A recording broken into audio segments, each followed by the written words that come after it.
Best health packages up to 80% discount. Tirumala Diagnostics.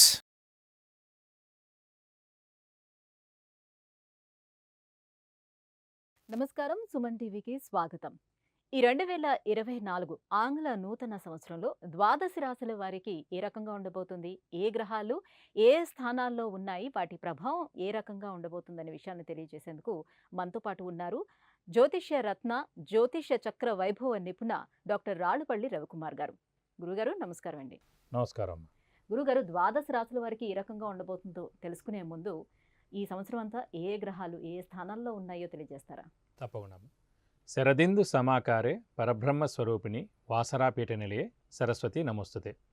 Suman TV ప్రేక్షకులకు ఆంగ్ల నూతన సంవత్సర శుభాకాంక్షలు. మామూలుగా ఇప్పుడు ద్వాదశ రాశుల్లో నవగ్రహాలు ఎక్కడ ఉంటాయి అనేది మనం మాస ఫలితాల్లో ఇదివరకు చెప్పుకున్నాం. కానీ ఇప్పుడు ఏంటంటే సంవత్సర ఫలితాలు కాబట్టి, అంటే 2024 మొత్తం సంవత్సర ఫలితాలు కాబట్టి 4 మెయిన్ గ్రహాలండి. సో ముఖ్యంగా ప్రేక్షకులు మీరు కూడా గుర్తుపెట్టుకోండి, చంద్రుడు ప్రతిరోజు ఒక నక్షత్రం మారుతూ ఉంటాడు. అలాగే బుధుడు 20 రోజులకు ఒకసారి రాశి మారుతూ ఉంటాడు. శుక్రుడు కూడా 20 నుంచి 30 రోజులలో రాశి మారుతాడు. అలాగే రవి ప్రతి నెల ఒక రాశి నుంచి ఇంకో రాశిలోకి మారుతాడు. అలాగే కుజుడు 45 రోజులకు ఒక రాశి నుంచి ఇంకో రాశి మారుతాడు. కాబట్టి ఇవన్నీ అంత ఇంపాక్ట్ ఉండవండి ఈ మిగతావి. కానీ ముఖ్యంగా మెయిన్ మటుకు గురువు సంవత్సరానికి ఒక రాశి నుంచి ఇంకో రాశికి మారుతారు. అలాగే శని 2.5 సంవత్సరాలకు ఒక రాశి నుంచి ఇంకో రాశిలోకి మారుతారు. అలాగే రాహుకేతు ఇద్దరు కూడా ఏనార్థం ఒక రాశి నుంచి ఇంకో రాశిలోకి మారడానికి సమయం పడుతుంది. కాబట్టి ఖచ్చితంగా మనం చూసుకోవాల్సింది గోచార ఫలితాలు, సంవత్సర ఫలితాలు చూసుకున్నప్పుడు ముఖ్యంగా ఈ ఏ రాశుల వాళ్ళకి ఏ స్థానాల్లో రాహు, కేతువు, గురువు, శని మన రాశి నుంచి ఏ రాశుల్లో ఏ స్థానాల్లో ఉన్నారో దాన్ని బట్టే గోచారం చెప్పుకోవాలన్నమాట. కాబట్టి ఈ సంవత్సరం అంటే 2024 మొత్తం చూసుకుంటే రాహు మనకి మీన రాశిలో ఉంటారు ఈ సంవత్సర కాలం అంతా 2024. అలాగే కేతు వచ్చేసి మనకి కన్యా రాశిలో ఉంటారు సంవత్సర కాలం అంతా. అలాగే శని స్వస్థానంలోనే మనకి కుంభరాశిలోనే 2024 సంవత్సరం మొత్తం మన కుంభరాశిలో ఉంటారు. ఒక గురువు మటుకు మేషరాశి నుంచి వృషభ రాశిలోకి 22 ఏప్రిల్ 2024 నుంచి మనకి వృషభ రాశిలోకి వస్తారండి గురువు. కాబట్టి గురువు ఒక్కరే మారుతున్నారు కాబట్టి మనం దాన్ని బట్టి చెప్పుకుంటే సరిపోతుంది అన్నమాట. ఇవ్వండి ఈ ముఖ్యంగా ఈ 4 గ్రహాలు ఏ రాశిలో ఉన్నాయో తెలుసుకుంటే సరిపోతుంది. గురుగారు, ఈ 2024 సంవత్సరం సింహరాశి వారికి ఎలా ఉండబోతుంది? వీడికి గ్రహ స్థితిగతులు ఎలా ఉన్నాయి? తప్పకుండా. సింహరాశి అనగానే మనకి మఖ నక్షత్రం 1, 2, 3, 4 పాదాలు, పుబ్బ 1, 2, 3, 4 పాదాలు, ఉత్తర 1 పాదం. ఈ రాశి వారికి సాధారణంగా సూర్యుడు అధిపతి అవుతాడు. సూర్యుడు మామూలుగా స్ట్రైట్ ఫార్వర్డ్నెస్, నీతి, నిజాయితీ, helping nature, government related jobs కానివ్వండి, రాజకీయం కానివ్వండి, ఇవన్నీ కూడా సూర్యుడు ఇదిలోకి వస్తాయి. ఇప్పుడు సాధారణంగా మనం ఎక్కువ చెక్ చేస్తే కనుక సింహరాశి వాళ్ళు కానీ సింహలగ్నం వాళ్ళు కానీ కొంచెం గవర్నమెంట్ ఉద్యోగాల్లో ఎక్కువగా ఉండడం, గవర్నమెంట్ రిలేటెడ్ పనులు చేయడం, గవర్నమెంట్ రిలేటెడ్ కాంట్రాక్ట్స్ చేయడం అలాంటివి కూడా మనకు కనిపిస్తుంటాయి. ముఖ్యంగా ఈ సంవత్సరం ఎలా ఉండబోతుందంటే సింహరాశి వారికి గురుబలం పరిపూర్ణంగా చాలా బాగుందండి. ఎందుకంటే మనకి దశమ స్థానంలోకి ప్రస్తుతం భాగ్యస్థానంలో ఉన్నాడు. ఏప్రిల్ 22వ తారీఖు నుంచి దశమ స్థానంలోకి రాబోతున్నాడు. దశమ అంటే ఉద్యోగం, ముఖ్యంగా ప్రొఫెషన్, ఇవి రెండు కూడా మనకి దశమ స్థానంలోకి వస్తాయి. కాబట్టి ఉద్యోగులకి అలా ప్రొఫెషనల్స్ ఎవరైతే ఉన్నారో వాళ్ళందరూ కూడా అత్యుత్తమంగా ఉంటుందని చెప్పుకోవచ్చు. నెక్స్ట్ వచ్చేసి సప్తమ స్థానంలో శని ఉండడం. ఈ సంవత్సరం అంతా కూడా సప్తమ స్థానంలో శని ఉంటాడు. మనం ఇదివరకు కూడా చెప్పుకున్నాం, సప్తమ స్థానంలో శని ఉంటే కనుక సప్తమ స్థానం అనేది భార్య లేదా భర్త స్థానం. అంటే వివాహం మనం ఎవరైనా చూపించుకున్నప్పుడు జాతకం గురించి అడిగినప్పుడు సప్తమ స్థానాన్ని చూస్తారు. సప్తమ స్థానం ఎలా ఉంది, సప్తమ స్థానంలో ఏ గ్రహం ఉన్నారు, సప్తమ స్థానాధిపతి ఎక్కడ ఉన్నారు, సప్తమ స్థానంలో నీచగ్రహం ఉందా, పాపగ్రహం ఉందా, లేకపోతే శుభగ్రహం ఉందా అని. సో సప్తమం చాలా ఇంపార్టెంట్. ఎందుకంటే ఎవరికైనా ఎక్కువ శత్రువులు ఉన్నారంటే కనుక సప్తమ స్థానం బాగాలేనట్టు. తక్కువ శత్రువులు లేదా అసలు శత్రువులు లేరంటే కనుక సప్తమ స్థానం చాలా బాగున్నట్టు. అంటే బాండ్ కానివ్వండి, ఎవరితోనైనా కొలీగ్స్ అవనివ్వండి, లేకపోతే ఇమీడియట్ బాస్ అవనివ్వండి, భార్య లేదా భర్త అవనివ్వండి, ఎవరైనా సరే ముఖ్యంగా సప్తమ స్థానం చూడాలి. అలాంటి సప్తమ స్థానంలో ఈ సంవత్సరం అంతా కూడా సింహరాశి వారికి శని ఉండడం ద్వారా భార్యాభర్తల మధ్యన అన్యోన్యత లోపించడం, ప్రేమ లోపించడం, అయితే అవగాహన రాహిత్యం ఉండడం, అయితే చిన్న చిన్న దెబ్బలాట్లు జరగడం, ఇలాంటివన్నీ జరుగుతాయి. అలాగే బిజినెస్ అయితే కనుక పార్ట్నర్ అయితేనే, సింగిల్గా బిజినెస్ చేసేవాడు ఒకడే ఓనర్ అయితే కనుక ఏం ప్రాబ్లం అండి. పార్ట్నర్ ఉంటే కనుక సప్తమ స్థానం మళ్ళీ పార్ట్నర్షిప్లో కూడా వస్తామన్నమాట.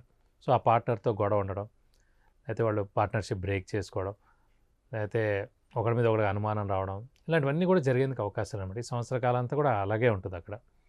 అలాగే ఇమీడియట్ బాస్ అండి. ఇమీడియట్ బాస్ అని ఎందుకంటే అంటే మెయిన్ బాస్ని మీరు ఎప్పుడు చూడలేరు.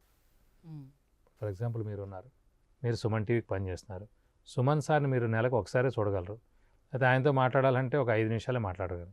కానీ అదే ఇమీడియట్ బాస్ అనుకోండి, పొద్దున్న మీరు ఎన్నిటికి వచ్చారు, ఎన్నిటికి సైన్ చేస్తున్నారు, ఎన్నిటికి కమర్షియల్ తీసుకుంటున్నారు, ఎన్నిటికి భోజనానికి వెళ్తున్నారు, ఇవన్నీ కూడా మీరు చెప్పి వెళ్ళాలి, లేకపోతే ఆయనతో మాట్లాడైనా వెళ్ళాలి.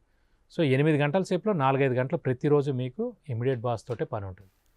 అలాగే సప్తమ స్థానం బాగుంటే ఇమీడియట్ బాస్తో కూడా ఎవరికైనా సరే హారోస్కోప్లో సప్తమ స్థానం కానీ సప్తమ స్థానాధిపతి బాగుంటే కనుక ఇమీడియట్ బాస్తో ప్రాబ్లం ఉండదు. ఇమీడియట్ బాస్తో ప్రాబ్లం లేకపోతే కనుక మీ గురించి ఎప్పుడు మంచిగానే మెయిన్ బాస్ చెప్తారు. ఇమీడియట్ బాస్తో ప్రాబ్లం వచ్చిందంటే మెయిన్ బాస్ కూడా మిమ్మల్ని తిట్టాల్సి వస్తుంది. కాబట్టి సింహరాశి వారికి సప్తమ స్థానంలో శని ఉన్నాడు కాబట్టి సంవత్సర కాలంతో ఉంటారు కాబట్టి ఇమీడియట్ బాస్తో కూడా ప్రాబ్లం ఉంటుంది. ఇవన్నిటికీ మనం చేయాల్సింది ఏంటంటే మౌనంగా ఉండడం అండి, ఇంక వేరే పనేం లేదు. ప్రస్తుతం సింహరాశి వారు ఇంట్లో భార్యాభర్తలు అయితే కనుక ఇంట్లో, సంఘంలో అయితే కనుక కొద్దిగా జనాలతో, ముఖ్యంగా ఉద్యోగంలో అయితే ఎందుకు భార్యాభర్తలు ఎందుకు ఉద్యోగానే అంటున్నానంటే ఇమీడియట్ బాస్ 8 గంటలు ఆఫీస్లో ఉంటారు, మిగతా 16 గంటలు ఇంట్లో ఉంటారు. అది వీళ్ళిద్దరితోటే మీరు జాగ్రత్తగా ఉండాలి. మనకి సప్తమ స్థానం బాగాలేదు కాబట్టి వీళ్ళతో మనం జాగ్రత్తగా ఉండి మనం మౌనంగా ఉంటే పర్వాలేదు. వాళ్ళు ఏదో అన్నారు, పర్వాలేదు, ఓకే, అలా ఉండాలి. కాబట్టి ఈ 2 మైనస్ పాయింట్స్ అండి, మిగతా ఏం మైనస్, మిగతా అన్ని ప్లస్ పాయింట్సే. దైవబలం దైవానుగ్రహం సంబంధించిన గురువు చాలా బాగున్నాడు కాబట్టి తీర్థయాత్రలు చేస్తారు, దైవదర్శనం చేసుకుంటారు, గురువుని దర్శిస్తారు, గురువు యొక్క బ్లెస్సింగ్స్ పొందుతారు, ఇంట్లో వెహికల్ కొనవచ్చు, శుభకార్యాలు జరుగుతాయి.